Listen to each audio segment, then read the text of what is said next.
The beloved Prophet's life in Makkah, Sallallahu Alaihi Wasallam. The beloved Prophet's life in Makkah, Sallallahu Alaihi Wasallam. The beloved Prophet's life in Makkah, Sallallahu Alaihi Wasallam. Alhamdulillahi Rabbil Alameen, wassalatu wassalamu ala Sayyidil Mursaleen. Amma ba'd, fa'udhu billahi minash shaytanir rajim. Bismillahir Rahmanir Rahim. As-salatu wassalamu alayka ya Rasulallah, wa ala alika wa ashabika ya Habiballah.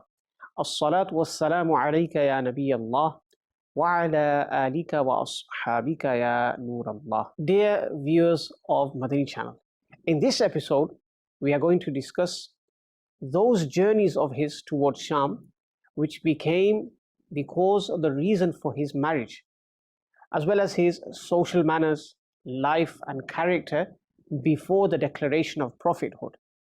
Meaning, what traits did the Prophet ﷺ possess before he announced prophethood even? Let us begin by mentioning an excellence of Durood Sharif. The Prophet ﷺ said, "The closest to me amongst people on Judgment Day will be the one who will recite the most salat upon me. Sallu ala al-Habib, sallallahu ala Muhammad, sallallahu alayhi wa sallam."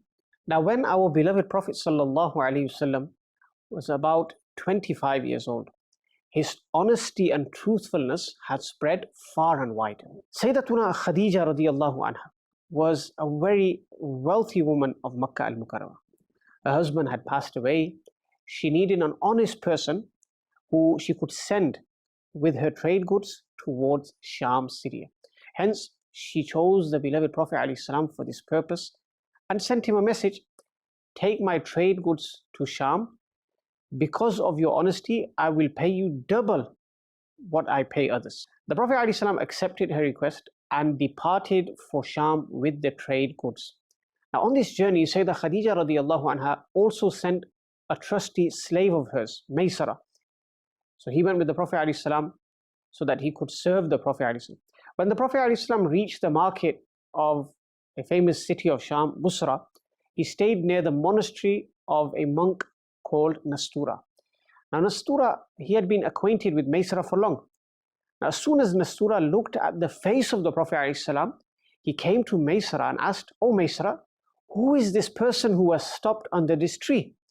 Maysara replied, "He is from Makkah and a descendant of Banu Hashim. His name is Ahmad and his title is Amin."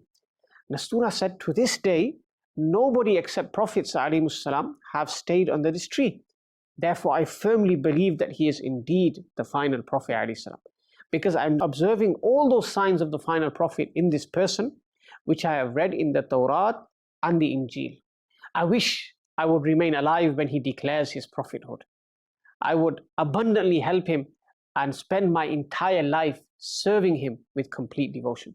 O Maysara, I advise you, you must not part from him even for a single moment, and you must continue serving him with complete sincerity and devotion, because Allah Almighty has granted him the honor of being the seal of the prophets." Now, the beloved Prophet ﷺ sold the goods very quickly, and this was in the market of Basra. He came back to Makkah al-Mukarramah, and whilst on his way back, when his group was going to enter Makkah, Sayyidatuna Khadijatul Kubra radiallahu anha, she was observing this scene, the arrival of the group. And she was in an elevated place. When she looked at the Prophet ﷺ, she saw that two angels were overshadowing the Prophet ﷺ in the sun. This luminous scene had a special impact on the heart of Sayyidah Khadija radiallahu anha, and she kept on observing this beautiful scene with utmost devotion. Then after many days, Sayyidah Khadija radiallahu anha mentioned to her slave Maysara, she mentioned the scene. And Maysara said, "I have been observing this scene throughout the journey. In addition to this, I have seen many other unique, strange things." Maysara mentioned the conversation of the monk Nastura and his devotion and affection towards the Prophet ﷺ as well. Hearing this, Sayyidah Khadija radiallahu anha, she developed a very great level of devotion and affection for the Prophet ﷺ, so much so that her heart became inclined towards him and she was interested in marrying him alayhi salatu wassalam. Now at that time, Sayyidah Khadija radiallahu anha was a widow. She had got married twice, And because of her chastity, people would call her Tahira, the pure lady, even in the age of ignorance. Her lineage meets the family of the Holy Prophet ﷺ 5 generations above. Sayyidatuna Khadija radiallahu anha was a wealthy woman, and great chiefs wanted to marry her. About 3 months after the Prophet ﷺ came back from the journey, Sayyidatuna Khadija radiallahu anha sent the marriage proposal to the Prophet ﷺ. The Prophet ﷺ informed his uncles about this proposal, and they accepted it. Now, on the decided date, Abu Talib and the other heads of the family went to the house of Sayyidatuna Khadija radiallahu anha, and her uncle Amr bin Asad, and according to some opinions, her brother Amr bin Khuwaylid, gave the Prophet sallallahu alaihi wasallam Sayyidah Khadija in marriage. Now, at the time of the marriage, she was 40 years old, and the Holy Prophet sallallahu alaihi wasallam was 25 years old. And 500 dirhams were fixed as her dowry, mahar. The sermon of the marriage, this blessed marriage of the Prophet alaihi salam, is quite unique, significant. The elderly people of the family expressed what they thought of him before the declaration of prophethood. His great manners, his habits, they had all influenced these people. Now, the translation of the sermon is as follows. All praise is due to the Lord of the worlds, who created us in the offspring of Sayyidina Ibrahim alayhi salam and Sayyidina Ismail alayhi salam, and in the family of Ma'ad and Mudar, and made us the custodian of his house, the Holy Kaaba, and the supervisor of the Haram, and granted us the house of knowledge and wisdom, and made us rulers upon others. He is my brother's son, Muhammad ibn Abdullah. He is such a youth that whoever from amongst the Quraysh is compared with him, he will still remain superior to him from every aspect. However, he has little wealth, but wealth is a declining shade and a thing of exchange. After Hamd and Salat, my nephew Muhammad sallallahu alaihi wasallam is a person you know very well. He marries Khadija bin Khuwaylid and fixes 20 camels from my property as the dowry. And his future is bright, splendid, and glorious. Now, this sermon that took place at the marriage, this defines the rank, the status of the Prophet sallallahu alaihi wasallam amongst the people of Makkah. And Sayyidah Khadija radiallahu anha, as we know, married the Prophet alaihi salam after observing his prophetic manners. Sayyidah Khadija radiallahu anha remained serving the Prophet sallallahu alaihi wasallam for almost 25 years. In her life, the Prophet alaihi salam did not get married again. And besides his son Ibrahim radiallahu anhu, all his children were born through the womb of Sayyidah Khadija radiallahu anha. Now, because of the truthfulness, the honesty of the Prophet alaihi salam, Allah Almighty made the Prophet ﷺ so renowned amongst creation and granted him such a great level of intelligence, unprecedented sagacity, that even at a young age, he ﷺ would decide between parties when they would conflict with each other, when they would have disputes with each other. The chiefs of Arabia, they were wise themselves, but they would bow their head to the greatness of the judgment of the Prophet ﷺ. They would accept his judgment.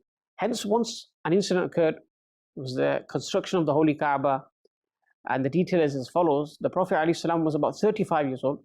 Because of heavy rain, a massive flood occurred in the Haram of the Holy Kaaba, that the building of the Kaaba completely collapsed. Now, the Holy Kaaba, which was constructed by Sayyidina Ibrahim alayhi salam, Sayyidina Ismail alayhi salam, this was in quite a state.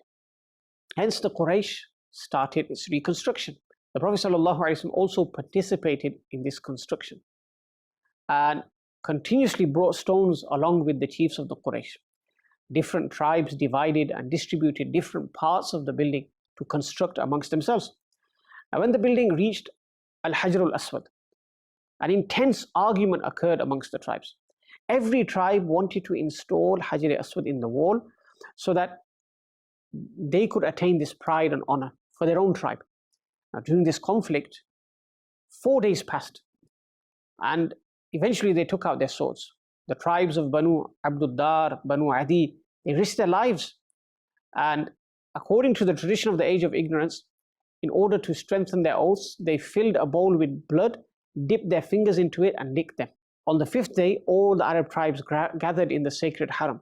And in order to settle this dispute, an elderly person gave the suggestion, saying, whoever is the first to enter the sacred Haram early in the morning tomorrow will be accepted as the judge. Whatever decision he makes, everyone must accept it. Hence, they all agreed to it. And this was the hidden plan of Allah subhanahu wa ta'ala, that in the morning, the first person to enter the sacred Haram was none other than our beloved Prophet sallallahu alaihi wasallam. As soon as they saw him, alayhi salam, everyone said, "We swear by Allah, he is honest." And all of us agree with his decision. He, alayhi salatu wasalam, resolved the dispute in such a manner that first he ordered the people of the tribe who want to install Hajar Aswad in its place should elect someone from amongst them as their chief. So the people of each tribe elected someone as their chief. Then the Prophet ﷺ spread his blessed shawl, placed Hajar Aswad onto it, and ordered the chiefs to hold the shawl and lift the sacred stone. Hence all of the chiefs lifted the shawl, and when Hajar Aswad was brought to its place, the Prophet ﷺ lifted the sacred stone and installed it, affixed it in its place with his own blessed hands. In this way, such a dispute came to an end, and no bloodshed occurred, alhamdulillah. Dear viewers of Madani Channel, Allah Almighty had blessed the Prophet ﷺ with wisdom, sagacity, and sound mind before the declaration of prophethood. People referred to him as a trustee amongst the people of Makkah. Now, because of this one decision, the people of Makkah were saved from an imminent war. If he had not made such a judgment, nobody knows how that would have ended. There may have been great bloodshed amongst the Arab tribes. And this was normal for them, fighting over trivial things. Now this shows the intelligence of the Prophet ﷺ, the intuition, the perfect knowledge that the Prophet ﷺ had even before he announced his prophethood. And this was from the traits of nubuwah, prophethood. Because of his beautiful attributes, he ﷺ had become the apple of the eyes of the people in Makkah, right in his younger days. His manners, his character, his social living, they were distinct from other people. He ﷺ would attend the permissible events of the people of Makkah and would remain away from the customs of ignorance and idol worshipping. Now after this, we're going to discuss the revelation, the span of revelation and the declaration of the prophethood of Rasulullah ﷺ. Therefore, it's necessary to address his social character before his declaration of prophethood, and to gain a glimpse, the splendor of the prophethood before he even declared his nubuwah. Now, we know when the childhood of the Prophet ﷺ ended, his youth came. Just like in his childhood, his youth was also unique, different from ordinary people.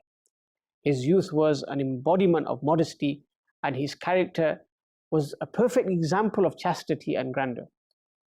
Now, before I'lanul Nubuwah, declaration of prophethood, the entire life of the Prophet ﷺ was a treasure of great manners and habits: truthfulness, honesty, faithfulness, keeping promises, honoring the elderly, having affection for the youngsters, loving relatives, showing mercy, generosity, serving the nation, sympathizing with friends, comforting loved ones, looking after the poor and destitute, showing good behavior towards even enemies, doing good to the creation of Allah subhanahu wa ta'ala, showing pious traits and habits. The Holy Prophet ﷺ had reached such a high status that, let alone coming close to it, people can't even imagine reaching that rank. The Prophet ﷺ spoke less, he hated useless talking, he met enemies with a cheerful smile, spoke simply, clearly in every matter. These were the habits of the Prophet ﷺ: greed, avarice, cheating, fraud, lying, drinking, adultery, dancing, singing, plundering, theft, obscenity, affairs, love affairs. These evil habits, contemptible traits, they were ingrained in the people at that time. But the personality of the Prophet ﷺ remained pure of all of these flaws and defects. His truthfulness and honesty were famous throughout Arabia, and they were known by youngsters, they were known by elders. His manners, they were lauded, praised, and everyone regarded him with special grandeur. And when the Prophet ﷺ was about 40 years old, he was living in an age, there was ignorance everywhere, and he saw this from his childhood. But his own self remained purified of polytheistic customs, the traditions of the age of ignorance. And Makkah was the largest center of idol worshipping. In the Holy Kaaba itself, idols used to be worshipped. But despite this, the Holy Prophet ﷺ never bowed his head to the idols. Even before the descent of revelation and the declaration of prophethood, his sacred life remained the embodiment of good manners and pious actions. And he remained purified, absolved of every flaw and defect. Hence, after the declaration of prophethood, his enemies tried their best to find even a minor flaw or any indecent thing, but they couldn't. They wanted to find it, they wanted to spread it, but they couldn't attack the grandeur of the Prophet ﷺ. They couldn't attack his status. History testifies that thousands of enemies became tired of thinking continuously but they could not even find a single incident because of which they could point a finger at the Prophet ﷺ, malign him. And they were all compelled to admit that undoubtedly the character of the Prophet ﷺ is such an amazing and unique thing which is not possible for anybody to possess besides the Prophet ﷺ. That's why after Ilanul Nubuwah, declaration of prophethood, the fortunate souls, many of them uttered Shahada. They embraced faith in the Prophet ﷺ. They became devotees with their heart and soul in such a manner that you look at their sacrifices. Subhanallah, we should learn from their sacrifices. Dear viewers of Madani Channel, so far we have presented main accounts regarding the life of the Holy Prophet ﷺ before his declaration of prophethood, his Makki life of 40 years.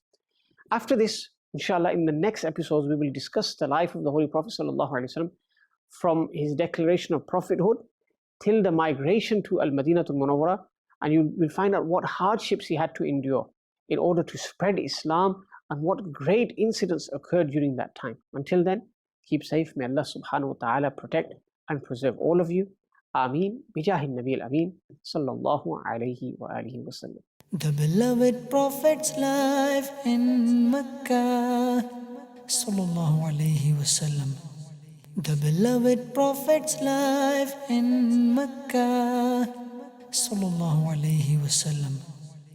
The beloved Prophet's life in Makkah. Sallallahu alayhi wa sallam.